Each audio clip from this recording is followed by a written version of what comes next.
Well, thank you all so much for having me. Can you hear me okay? Okay. My name's John, and I have always wanted to be a cartoonist. That's all I've ever wanted to do, so I'm very honored to get to do it. I started out drawing on my parents' living room walls. I didn't get in too much trouble. They just wallpapered over it. And then as I went through elementary school, middle school, I would draw in the margins of my test papers, hoping I could make my teacher laugh. And if I made my teacher laugh, maybe I could get extra credit, because sometimes I needed extra credit.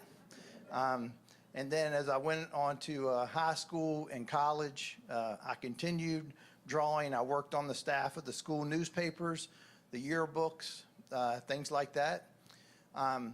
But I actually kind of got my start at Falling Springs Elementary, which is in Covington, and I'd like to thank my friends, the Howards, for inviting me to come here to your beautiful retirement community. And the reason I said I got my start is the first book that I drew.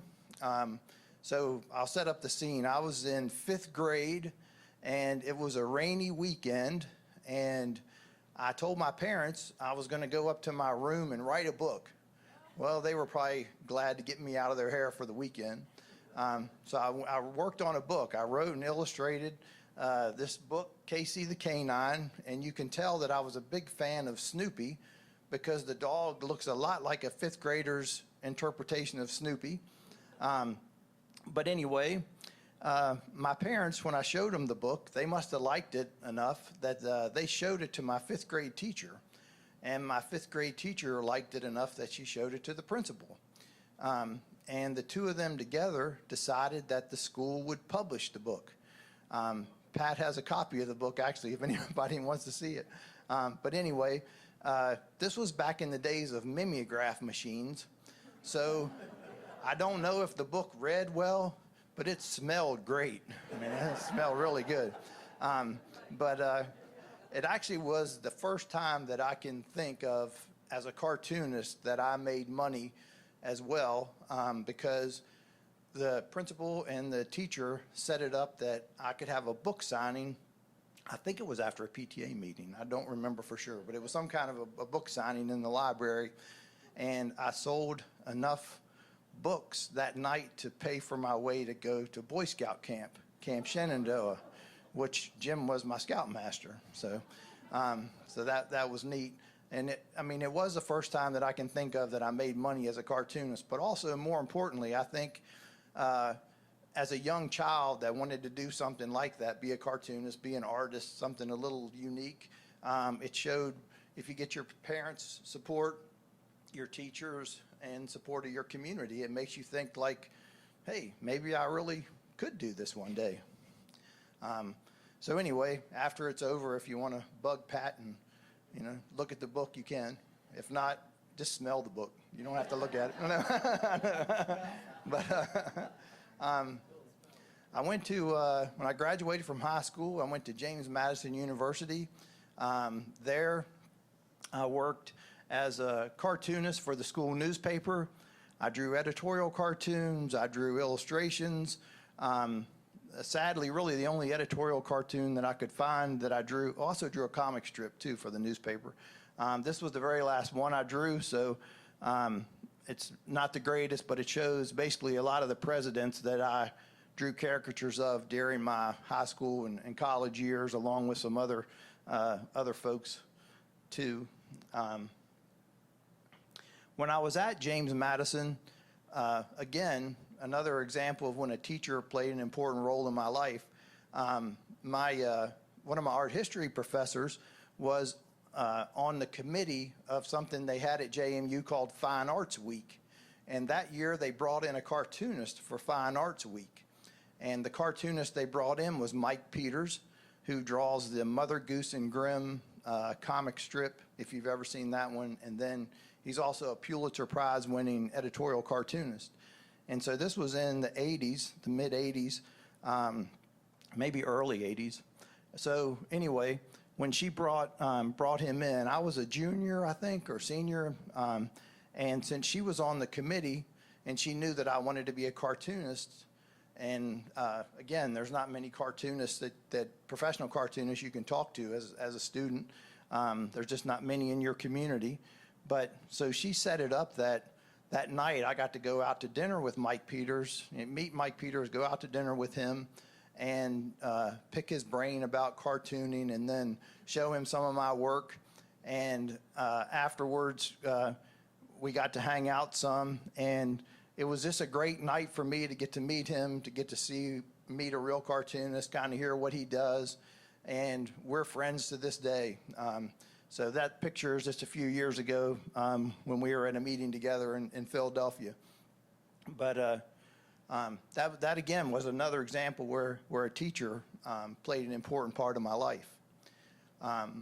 As a young cartoonist, I did all kinds of cartoons. Like I said, I did newspaper illustrations, I did sports cartoons, and for many years I did editorial cartoons in Harrisonburg for the Daily News Record, and then some newspapers in that same chain that span the Shenandoah Valley. I'm just going to show you a couple of those. Let's see, this first one. So this ran the first time that Trump was inaugurated, the first inauguration, and at that time people were just talking about his hair and his orange hair and his long hair, and so anyway, I did a cartoon where Chief Justice Roberts is swearing him in at the inauguration, and the Chief Justice says, "Raise your right hair and repeat after me." So you see his hair kind of raising up. And then if we go on, I'll go back to Obama. This was back when Barack Obama was a candidate, and he talked a lot about hope and change, and that was the main words that I heard, hope and change. So I did a cartoon where he's saying, "We need change and we need hope. I hope for change, and I change for hope. My hope is you'll vote for change and vote for me, I hope." But so that was fun, and it was fun to do the caricatures of both Trump and Obama, lots of other presidents I did caricatures of, George W. Bush. This was probably my favorite cartoon I ever did. This was 2018, I think. Kind of just about how it seems like in America, the two parties can't really get along like they used to be able to at least seem to get along. And so anyway, this is like, do you remember when they used to have missing on milk cartons? And so I have missing civility in America. Then I have the Republican elephant and the Democratic donkey shaking hands, and it says the ability to agree, to disagree, to respect each other, and to get along. That cartoon actually won a really big award from the Virginia Press Association that year, so that again was an honor. But that's just a few examples of some of the editorial cartoons that I did. But my I forgot I did a couple for James Madison when we did like some playoff wins when we got to the national championship. That's just the mascot of JMU. And then when that was a big illustration when JMU won the national championship back in 2017.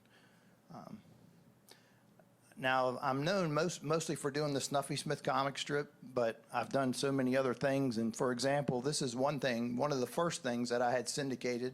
I did a children's cartoon page. I just thought this was started back in the late 1980s, and I thought there weren't a lot of things in the newspaper for young kids, young readers. So I kind of drew on my inspirations, some of my favorite cartoonists, really not just cartoonists, but I really was inspired by Jim Henson, by Walt Disney, and by Dr. Seuss. And I kind of combined those things when I came up with this idea for a kids activity page. And I have the main character is the little dog there, and his name's Pup, but the characters talk in rhymes. They have kind of big eyes and big noses like the Muppets. And then just this spirit of imagination and is kind of influenced by Disney. And the neatest thing about this feature was I used to get a lot of mail, and I would get mail from kids that would send me jokes. Well, Pup would get them, but here's one. What's it say? Knock, knock. Okay, knock, knock. Gorilla. Gorilla me a cheese sandwich, please. You know? Don't blame me. I didn't write that. So a child did. But that was a lot of fun to draw. We had several different kids activity books based on that feature that these books came out in the late 90s, early 2000s. I think we had about 6 different books. I've also drawn other characters besides Snuffy. For years I wrote, this was in addition to like working at the newspaper, but for years I also wrote and drew Archie comics.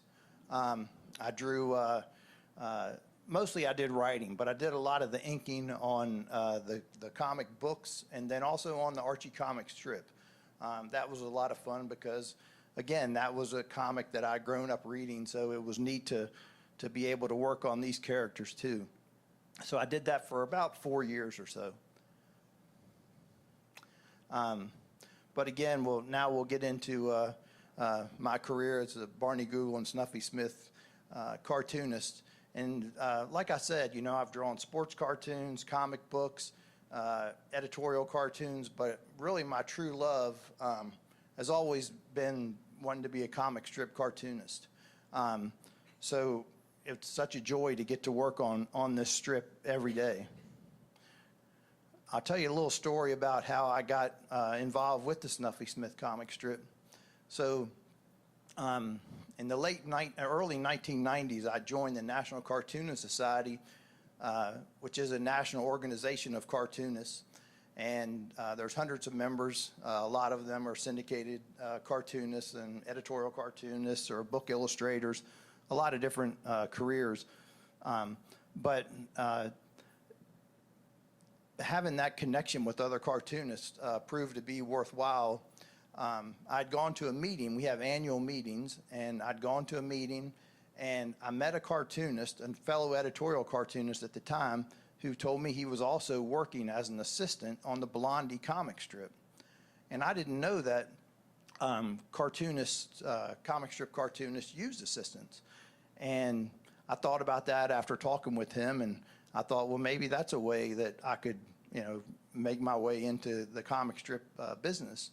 And on the drive home, I talked to my wife about it, and we were talking about different comic strips and ones that I liked.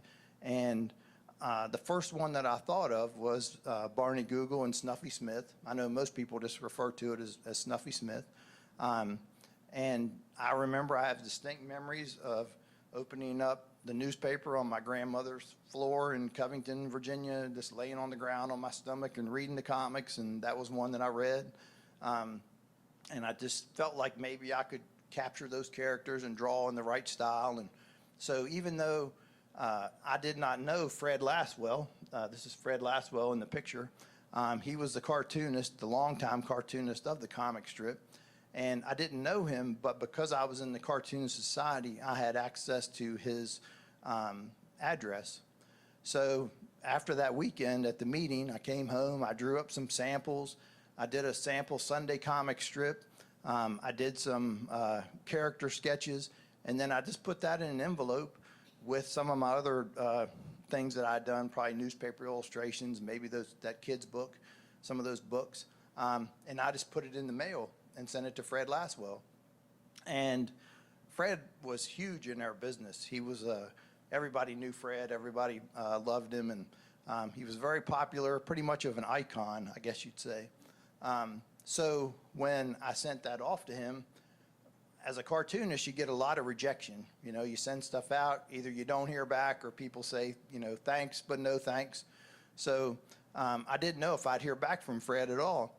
But I think it was about 2 weeks later after I had sent that out, the phone rang. I was eating lunch. It was a Saturday, I think. But anyway, the phone rang in the middle of me eating lunch. I even remember what I was eating. It was a nutritious bowl of Cocoa Puffs. And I picked up the phone, and the voice on the other end said, "John, this is Fred Laswell." And I choked on my Cocoa Puffs. And he said, "I got the packet of samples that you sent me, and I really like the way you draw big noses." It's like word for word, that's what he said. And it ended up, to make a long story short, he hired me to be his inking assistant. So basically the way that worked, he would he would write the comic strip, sketch it out very roughly, and then he would fax it to me. This was in the days of fax machines. And then I would take his rough sketch, and then I would do like a finished drawing in ink of the comic strip, and then scan it in the computer and email it back to him for his approval. Then he would send it off to the syndicate. But anyway, I worked for him for about 3.5 years. He was a wonderful teacher, a great mentor, and a wonderful friend to me. Sadly, he passed away. He was an older man in his 80s when I started working for him, and he was in his upper 80s when he passed away. But at that point, I got a call from King Feature Syndicate, and they offered me an audition because they knew I had been working with Fred. And they also offered an audition to some other people too. I'm not sure who the other folks were, but anyway, they liked my work the best. And let's see, it was 1998 when I started working for Fred, and then 2001 was when I was hired as the cartoonist for the comic strip. So I've been drawing Barney Google and Snuffy Smith and having a lot of fun in Hoot and Holler ever since. If you don't know the main characters are, let's see, does this work? Yeah. So Snuffy Smith is kind of a short little guy. He's a hillbilly. He's fun. He's mischievous. He likes to steal chickens and cheat at cards and get into all kinds of trouble. His wife is lovable. Where Snuffy's short and small, she's big and tall. Her name's Louise. That's how I pronounce it. Some people say Louise. I don't know. It's a lot of different pronunciations I've heard. But she loves to gossip. She loves to laugh. And when she laughs, her tongue kind of comes out of her mouth. She laughs so hard, I'll draw her like that later. And then next to, she's holding their late-in-life baby, I guess you'd say, Tater. Tater was born right around, I think it was 1963 or 4, about the same year I was, so he sure has held up a lot better than I have. But he's a lot of fun. And then Jughead is their nephew who has lived with them since the 1940s, I think. But he wears a coonskin cap, and he's mischievous in school. He has girlfriends, but he won't admit it. And he has a pet frog, and he's a lot of fun for me. When I started, all the characters are fun, but I can really relate to him because I kind of think about him and my brothers and I when we were in Covington and my parents' farm, and I don't know, just the age that I was at the time. So he's a lot of fun to draw cartoons for. And then Old Bullet is Snuffy's dog and best friend. He's a lot of fun too. So I'll show you a sample of a few different strips. Just to give you an idea of the strip, the way it runs every week and every day in case you don't see it. So here's Louise and Jughead sitting out on the porch of their house, and Tater is kind of trying to walk, just kind of toddling there. And Louise says, they're called toddlers, Jughead, because their balance ain't so good, and they just kind of toddle and wobble along. And then an elderly couple walks by, and she says, "Did you hear that, honeypot? We're toddlers again."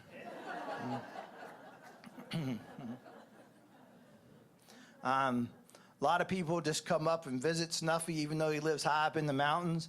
And here is a friend of his, and he's showing his nephew. He's like, "Snuffy, meet my nephew, Hank.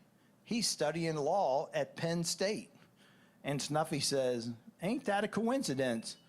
This here's my cousin, Roscoe. He's been studying at the state pen." This was inspired by a lawyer friend of mine. Snuffy and Lukey, his best friend Lukey with the long white beard, they're just walking around a graveyard looking at headstones. And Lukey reads one, and Lukey says, "It says, 'Here lies a great lawyer and an honest man.'" And Snuffy says, "I thought that was illegal, Lukey." burying two fellas in one grave.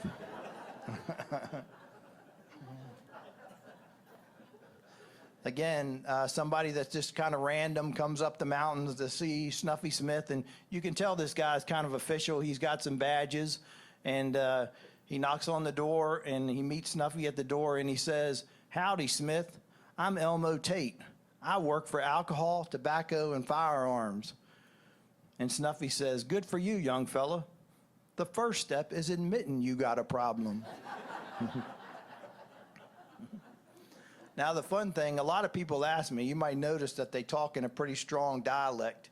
And a lot of people ask, you know, is it hard to write in that dialect, to remember those words, the spelling and everything? And I say, it's not hard to write in the dialect, but if you've been writing in that dialect all day long, then it's hard to answer like a serious email or letter at the end of the day. You know, you don't want to say, "Thank you for the email, youngin'," or, you know, something. You want to sound a little intelligent.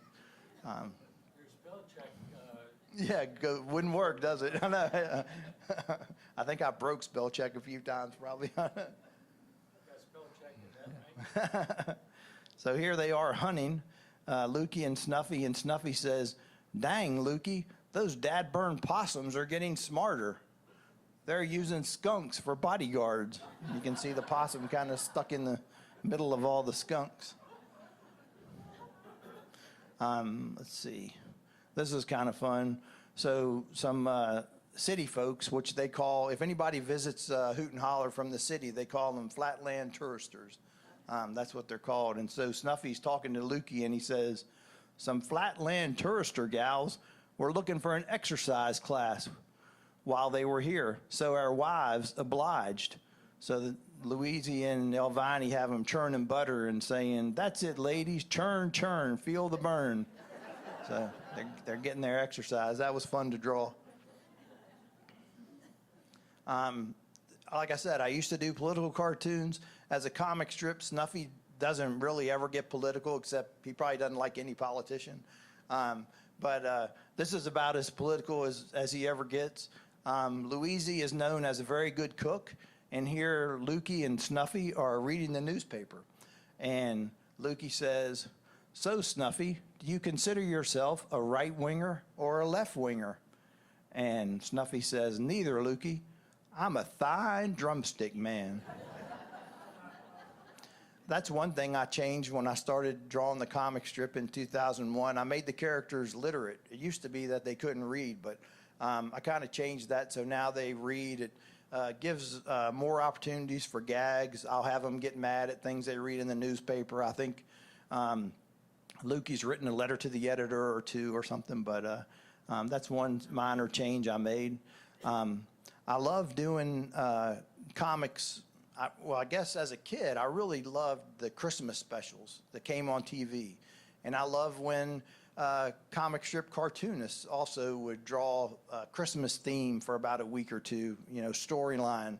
And so I wanted to make sure I did that when I started drawing the comic strip. So I do that with Christmas, and I do it with some other holidays as well. But here's one of my favorite Christmas ones. I've got Louise cooking, and Snuffy kind of comes in a little Santa suit, and she says, "How'd the card game go, Paul? Did you win us some Christmas shopping money?" And Snuffy says, "I'm afraid not, Ma. I'm still good old St. Nicholas." And he's pulling his pockets out because he doesn't have any change or any dollars in there. But even when they joke like that, they laugh. So you can see they're all laughing, and they all have their tongues out when they laugh. One of the neat things that I did, I think neat, at least from what I heard from readers, so the comic strip started out, it was created by Billy DeBeck in 1919, and it was all about a character named Barney Google. And Barney Google was married, and it's Barney Google and his wife. And Barney was popular, but his wife really wasn't that popular. So Billy DeBeck had Barney and his wife get divorced, and then Barney got a horse instead. And the horse was Sparkplug. And it was all about Barney and Sparkplug in the 1920s. And it was extremely popular because Barney and Sparkplug would have races and horse races. And There's lots of, if you ever look on eBay, there's lots of old toys from that time period of Sparkplug and Barney Google. And there was even a popular song, I think in 1929, Barney Google and the Goo Goo Googly Eyes, that was based on this comic strip character. So anyway, it sort of started kind of low, then it soared in popularity when Sparkplug came, and then it started to decline a little bit. And in the 1930s, Billy DeBeck had Barney Google go to the Appalachian Mountains, I think in Kentucky, in that area. And there he met Snuffy Smith, and Snuffy Smith gradually became more popular. And as he became more popular, then eventually Barney Google was phased out totally, like in the 1950s. Was kind of their last big adventure. They would go on adventures, and I think their last big one was when Snuffy and Barney went to Washington, D.C. And after that, over time, he was phased out, and he didn't appear. I think the last time he appeared was in the early 1990s. He would come for about one day out of the year. So I talked to my editors about it because I always thought he was kind of a fun character, and I said, why don't we bring him back for a week and see how it goes? So we brought him back for a week, and this is an example of the comic strip from that week. So I forget what they did, but they did something, and they ended up in jail. And Snuffy says to the sheriff, gosh, Sheriff, I know it's been a while, but don't you remember Barney Google? And the sheriff kind of pauses and says, Google, the name sort of rings a bell. You got something to do with them computer things, right? So anyway, that week was extremely popular, and ever since then, we've had Barney Google come back. It was just a week that year. The next year, I think we did 2 weeks. Then we did 3, and now it's like 4 or 5 weeks, and he's basically a semi-regular character again, and he's a lot of fun to draw. Another special strip was, so this was back in, back when the Duck Dynasty TV show was real popular. I was a big fan. I loved Duck Dynasty. And I was just watching it one night, and I thought, you know, I bet the characters in my comic strip would like Duck Dynasty. I mean, these guys all have long beards, long hair. They love being outdoors, and, you know, all the guys in my strip do too. So I talked to my editors about it, and they said, you know, sure, go ahead. That's a great idea. So I drew a comic strip, and I have Lukey and all the other guys, you know, watching. There you'll see Phil and Willie and Cy and Chase from Duck Dynasty. And Lukey says, it's great to finally see some normal-looking guys on TV. Well, you never know who reads your comic strip when you're just sitting there in your little basement studio drawing it. So about 2 weeks passed, and I heard from the people that represent the Robertson family. And I thought, oh, Lord, I'm gotten in trouble. You know, they're going to, they want to sue me or something for using their likeness. And, but I was totally wrong. They said they loved the comic strip, and they made them feel like they were a part of history by being in the comic strip because it was in their local paper, and they had grown up reading it, and it was just a part of their lives. So they felt like they were a part of history. And so when I heard that, I sent them the original art from the comic strip, and then I think I'd had one book come out at that time, and I sent them a copy of the book, and they were just so kind. It ended up for my second book, they wrote the back page. It's not called a forward. I don't know what it's called, but on the back cover, they wrote about a paragraph or two about their experience and how they enjoyed the comic strip. So, you know, you never know who's reading your comic strip, but it was pretty cool and pretty special, you know. This comic strip was one in 2015, King Feature Syndicate, which syndicates Barney Google and Snuffy Smith, and they syndicate Popeye and Blondie and a lot of the other comics, classic comic strips that you probably have seen and are familiar with. They were honored. There's a museum in Ohio State University. It's the largest cartoon museum, I think, in the world. Billy Ireland Museum. And they had an exhibit of 100 years of King features, and this was the comic strip of mine that they chose to have in the museum.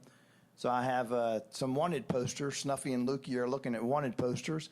And the first one says, "Wanted, Bing Barlow." The second one says, "Wanted, Hank Simmons." And the third one says, "Mildly interested in Snuffy Smith." And Lukey just laughs and says, "My, how the mighty have fallen." You can see Snuffy's upset. Another special strip was, this one was on the 10th anniversary of 9/11. So on the 10th anniversary, syndicated cartoonists that drew comic strips, just about all of us were asked to do a special comic strip on that day, just paying tribute to the victims of 9/11. This was my contribution. I drew a cartoon where I have Snuffy. This is a Sunday comic strip.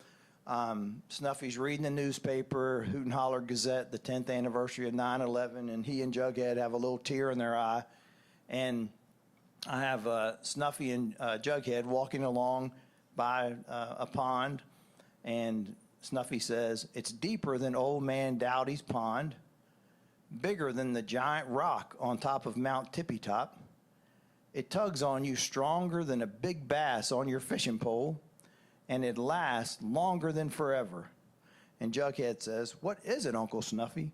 And Snuffy says, "The hole left in my heart by the victims of 9/11. So we were just asked to kind of create touching tribute type comics, and this is probably one of the more well-read or popular comics that I did. But that day, that day's comics, that Sunday's comics, they were all basically what they did. After they ran in the newspaper, they asked for all the original art to those comics, and then they ran in art galleries all across the country for, I think it was 2 weeks. Mine ran in an art gallery in New York City. My oldest daughter and I went up to see it. It was kind of touching to see so many of the other comics, but that was a special comic to be asked to create. Again, when King Features turned 100, they also did a big like coffee table book of all their comics, and this is the one that they chose to do with Snuffy Smith. So this is one all themed on marriage, and I have Louise and Snuffy talking to each other, and Louise says, "Have you given any more thought to renewing our wedding vows, Paul?" And Snuffy says, "Nope. My thoughts are on renewing the reception and the honeymoon." And then Lukey and Snuffy are fishing, and Snuffy says, "Louise's harping on me about getting our wedding vows renewed, Lukey." And Lukey says, "Uh-oh." And Snuffy says, "Actually, I'm thinking it might not be a bad idea." Lukey says, "For real?" And Snuffy says, "Sure. We could write our own vows and add stuff I hadn't thought of the first time around. In sickness and health, for richer or poorer, or I catch 'em and you clean 'em." So I love writing comics about fishing. I enjoy freshwater fishing, and I'll tell you a little bit about a Sunday comic page. They're very different. It takes about, a lot of people ask how long it takes to draw a comic strip. It takes me about 2 hours probably to draw a daily comic strip. But to do a Sunday one, it's a lot different because it probably takes about 15 hours. But a Sunday comic strip is like a puzzle because, so those first 3 panels up at the top, all of those are actually called throwaway panels. So some newspapers use this whole comic strip just like it is. Some newspapers throw away these 3 panels and only run these down here. So this top panel, like I said, it's like a puzzle. Those few panels have to make sense with the bottom part, but the bottom part is the thrust of has to be the main joke. And some newspapers just use that first panel along with all these. So it can be all jumbled up, but it has to make sense that way. So that's why it takes a little bit longer. Plus, you have to color them all. So that takes longer, too.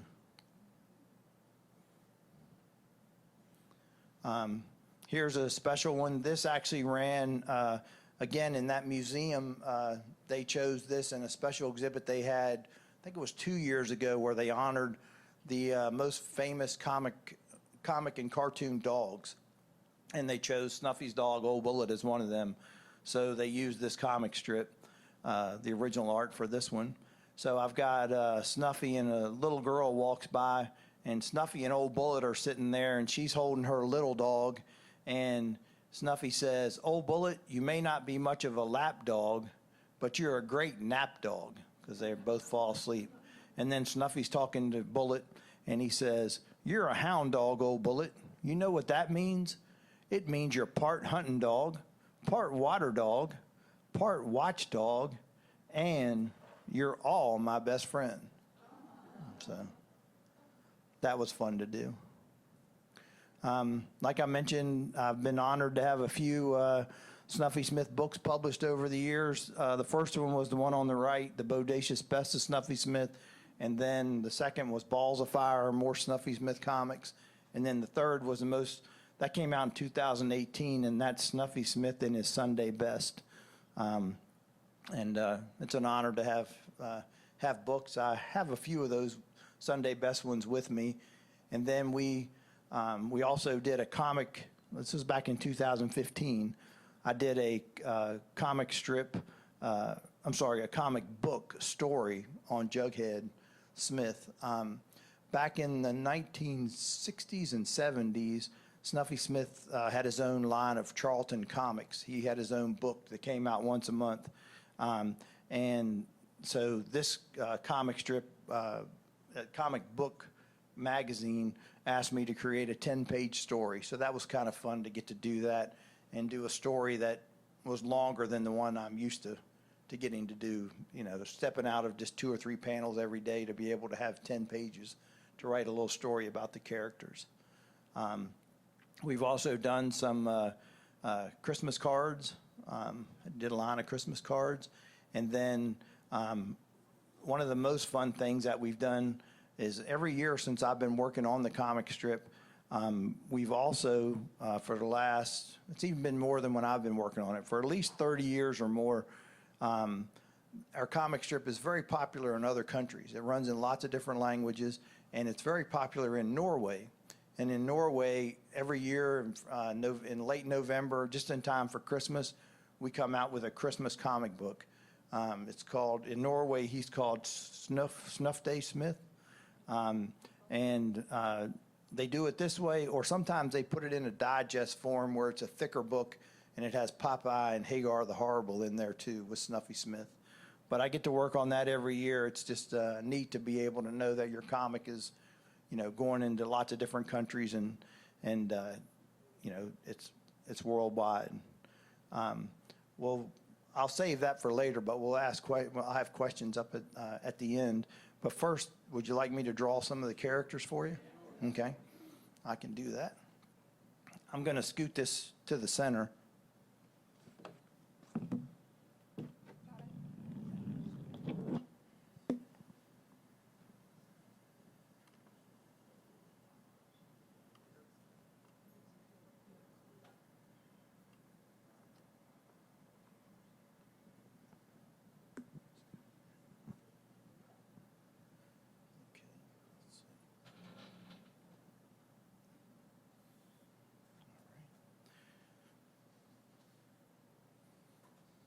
Okay. All right,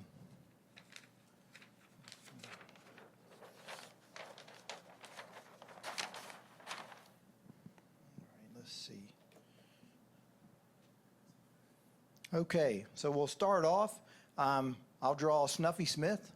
So since he's the main character, it's going to be kind of hard to hold this and draw. So. Okay. I'll try to talk loud. Can you hear me if I talk loud? Okay. So when I start drawing, for some reason I've always kind of started off in the nose area, and so that's where I usually start with most of my characters. Snuffy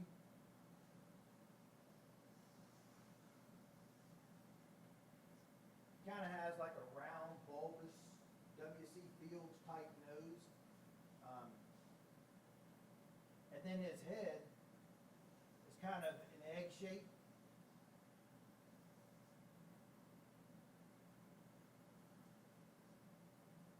Sort of like that. So his head's kind of egg shaped. So we've got his nose and his head, and then kind of straight across in line with his nose is his ear. And his ear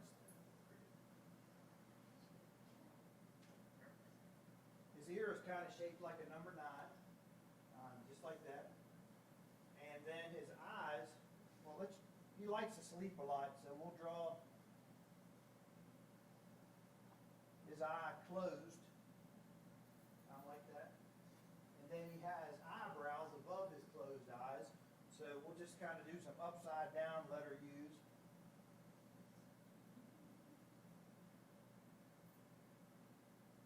Kind of for his eyebrows. And then, like me, he's kind of got whiskers. There's no real rhyme or reason to the whiskers. I just kind of do some little diagonal lines. So they start on his face, like that. But then they go all the way up the side of his nose, just like that. So now he's kind of starting to take shape. He's got 2 rounded shoulders.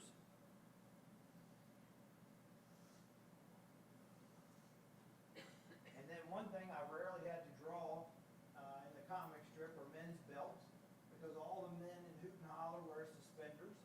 So we'll give him a couple suspenders.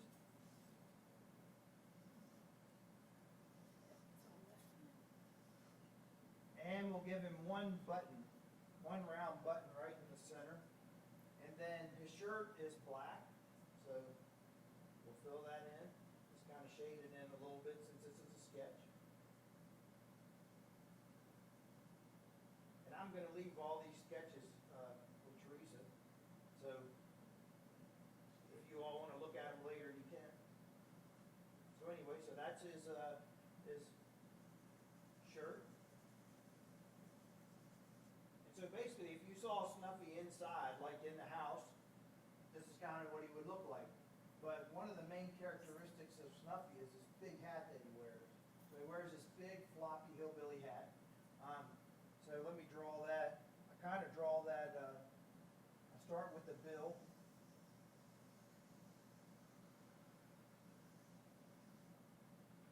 So that's like the front of the bill, and then that's the back of the bill, the back part of the hat. And then the main part of the hat is just kind of this loose form, this loose shape that sits up on top of his head.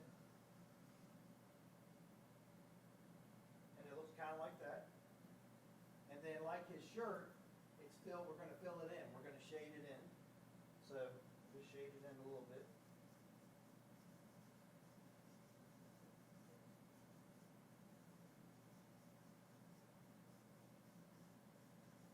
Now, probably one of the biggest challenges, I guess, of my career, like I said, I've been an editorial cartoonist. I kind of had my own drawing style. But then when I started working with Fred, I had to learn to draw in a whole different style, to draw these characters, because it's kind of like working for Walt Disney. Mickey Mouse, whenever they hire artists to draw Mickey, they want him to look the same way. They don't want Mickey to have square ears, they want him to have round. So I had to learn to draw because everybody knew what Snuffy Smith looked like. So it just took a lot of practice, and then I got it down. So this is Snuffy Smith.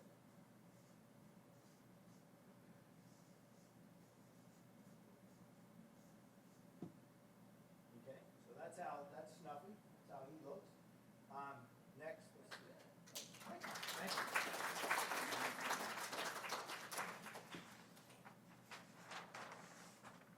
So next we'll draw Louise. Louise is a very round character. I mean, her head is basically a circle. Her body's kind of rounded. So we'll draw her next. Again, we'll start off in the nose area. Kind of like that. Start off there. And then we're going to do a big circle, and we're going to connect one part of her nose to the other part of her nose, like the top to the bottom.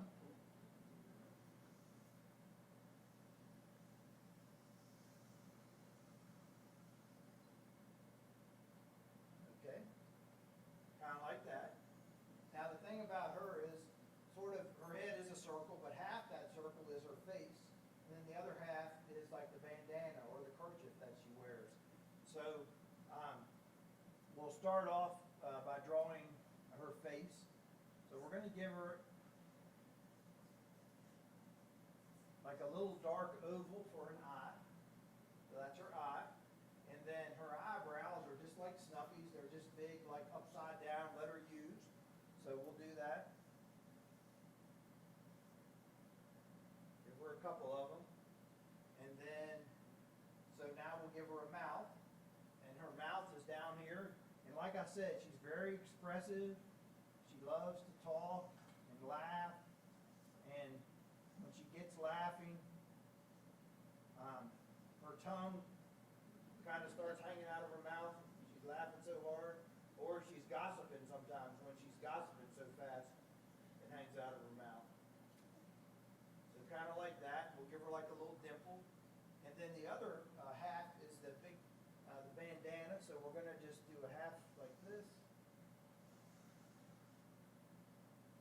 And the reason I leave a space is because she has a little bit of hair on the side of her bandana, like little bangs or something that sticks out of the side. Like kind of like that.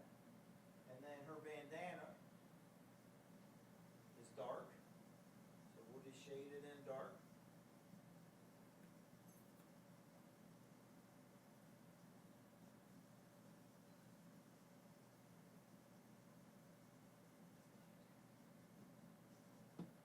So to simplify, okay, she needs something to tie her bandana. Instead of making like a lot of strings, we'll just do 2 big loops. And just keep them very simple. Just like that. Let's see. Then we'll shade that in because it matches.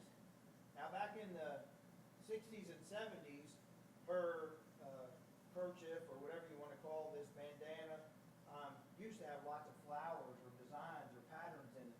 But then, as newspapers shrunk, they had to simplify it more. So now, probably at least since the 70s, or late 70s or early 80s, her bandana has been solid black. And then she has 2 kind of rounded shoulders. Let's see, and her name is Louise.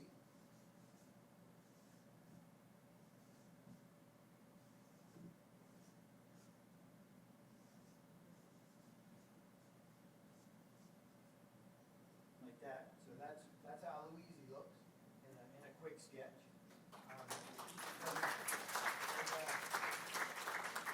They have 2 kids that live with them, the youngins, I guess as they say, Jughead and Tater, like I showed you earlier. So we'll draw them.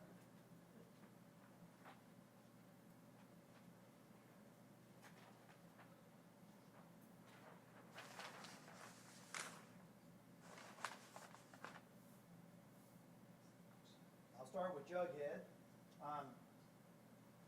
Since he's a nephew, his features are a little different. He doesn't have the really big nose like the rest of the Smith family has. His nose is the same shape, but it's smaller. We'll give him an ear.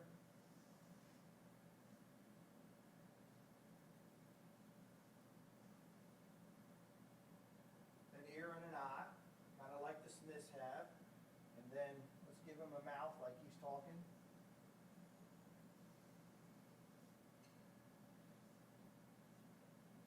One interesting thing about Jughead, like I showed you earlier, I also drew and wrote for Archie Comics. And I don't know if you remember this or not, but Archie's best friend was also named Jughead. It's spelled differently, but Archie's best friend was also Jughead. So I'm probably the only cartoonist in history that's drawn for 2 Jugheads. He wears a coonskin cap. So we're going to draw that. It kind of looks like now, just sort of like hair up on his head.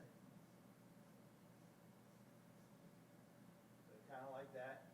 And then we need to draw the little raccoon tail on the back of the hat.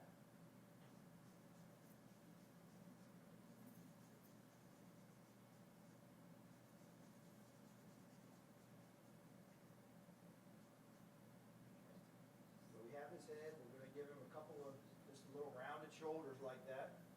Let's give him a little dimple up here. And then, like Snuffy, he has suspenders.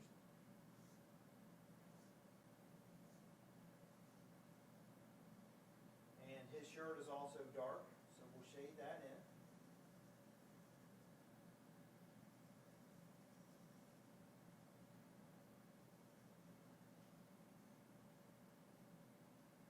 So he is Jughead, but it's Jughaid. Jughead Smith. Like I said, he's the nephew. So then the other little youngin is Tater, their baby. So Tater basically, as you saw in the comics, is a spitting image of Snuffy. He looks a lot like Snuffy. So we'll draw him down here.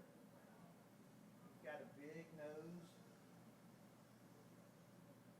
like Snuffy does, just like that. And then his head is also egg-shaped.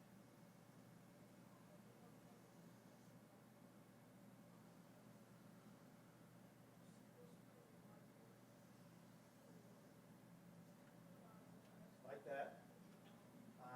So now we've got his head there, so let's put his face, let's give him some eyes. We'll give him some round eyes, just like Louise's and Jughead's, just little dark ovals with a few little eyebrows up there. But if you remember, here's a couple of differences. So Snuffy had the whiskers. Tater doesn't have whiskers, of course, but he's got just kind of like a little,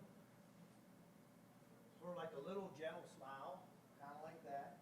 And then Snuffy had that big black hillbilly hat sitting up on top of his head. And instead of that, Tater has one hair that sits up on top of his head, shaped like a little question mark. He sort of wears a onesie. He doesn't really wear suspenders. But we'll give him some round shoulders. And he has a button in there. So we'll shade this in. I've had more people come up in the years that I've drawn the comic strip. I guess I'm on my 23rd year. But more people that have told me that they were nicknamed Snuffy after Snuffy Smith or Tater after Tater. Those are the two, I've heard that a lot. One time I did speak one time in Tennessee, and I had 3 ladies at the end come up and told me they were named Louise. Kind of felt sorry for them, but whatever. That's good. That's it. Yeah. Almost wrote Louise, so we'll write. That's what I was saying. Let's write Tater. Tater Smith.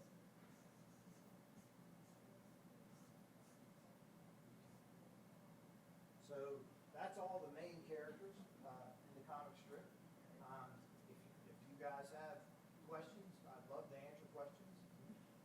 At which point was Louise married into the strip? When it was 1930 something, I want to say it's 34, I believe, that basically when Barney Google went into the Appalachian Mountains, all it said was, and here, he meets the Snuffy Smith and the Smith and Louise and the Smith family. So that's the only way. She was just there when Snuffy was there. So I don't know how they were married in. And then the same thing with Jughead. All of a sudden, a few years later, it just shows this little character that looks like Jughead with a coonskin cap walking up, and it says, this here is little Jughead Smith. He's looking for his Uncle Snuffy. And that's kind of how he was introduced. It wasn't like any big fanfare or anything. And maybe they didn't know that they'd be popular and stay around for a long time at the time. Yeah, that's kind of how it happened with both of those. Sure. Yes, sir. Did you ever have an elementary school teacher try to switch you over to right-handed? No, I know. Griffey is right. I was in first grade in Ferrum. We lived in Ferrum College. My dad worked at Ferrum College then. We lived in Ferrum. And my mom said that my first grade teacher said she would not switch me. Like, she's like, yeah, if he's left-handed, we will keep him left-handed. We will not try to switch him. So, but I know that I've heard that it kind of messes people up. It did, my father. Really? Yeah. We didn't switch my son, and that's a good thing. Yeah. But I'm left-handed. My wife's left-handed, and both our daughters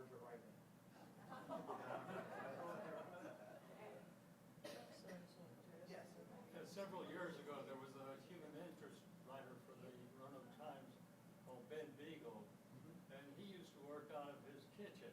Right. And a lot of his topics were, you know, his wife and things that he saw out of his kitchen window. How do you get inspired to write these comics? Well, it's really, basically, I guess the way my week works is, you know, once you have the gags, I pencil 6 daily comics, and then I ink 6 daily comics, and letter them, and then scan them in, get them all ready, and then the same thing happens with the Sunday comic strip. You know, once I have the idea, I pencil it, I ink it, and then I color it, and then I scan it in, letter to color to scan it in, then I send them all off to the syndicate in one batch of 7 days. But the ideas are the tricky part, because I can kind of plan that part, but with ideas, you never know how many you're going to get. Someday you might get more than you need, 2 or 3, and you just keep a notebook or a sketchbook, is what I keep, that have what I call evergreen ideas, ones that would still be, you know, good today, and then they'd also be good like a month later or something like that, or 2 months later. But there's no real formula for coming up with ideas. I told Pat earlier, she asked me, and I said, like a few weeks ago, I was at my dentist getting a crown. And when I was done, you know, after you pay the big bill, I said, don't be surprised if you don't see a comic strip about Snuffy getting a crown in a few weeks or something, you know. And anyways, so then, yeah, sure enough, then just about a week ago, I drew one, but I have about Louise getting a crown. So some things are definitely inspired by ideas or inspired by real life situations. Other ways, you know, I'll get ideas just from hearing people talk, being a good listener. You can pick up things, and then just mainly being observant and remembering to write those things down when you get them. There's like a lot of times, you know, I might fall asleep at night, and then as I'm falling asleep, I'll come up with an idea. Well, if I don't get up and write it down, I'll forget it. I'll think, oh, I'll remember that in the morning. And sure enough, I won't remember it. So, yeah. But yes. Is the demise of the newspaper hurting you? It is a challenging market. It's a different market, of course, than it used to be when I was a kid or even 20 years ago. But you know, things are changing. But even though, like, for example, the newspaper, the print newspaper, may not have Snuffy Smith in your comic. That comic may not be in your local paper, but like, for example, it's not in the Washington Post print section, but the Washington Post has online comics, and Snuffy Smith's in there. The same thing with USA Today. They don't have any print comics, but Snuffy Smith is in their online comics. So we're still picking up clients, but a lot of times they're online.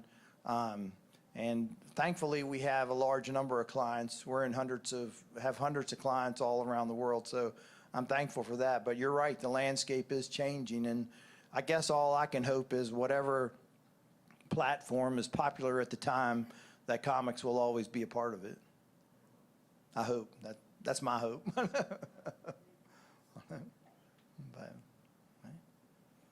so. John, thank you so much. Really appreciate you coming out and sharing that with us today.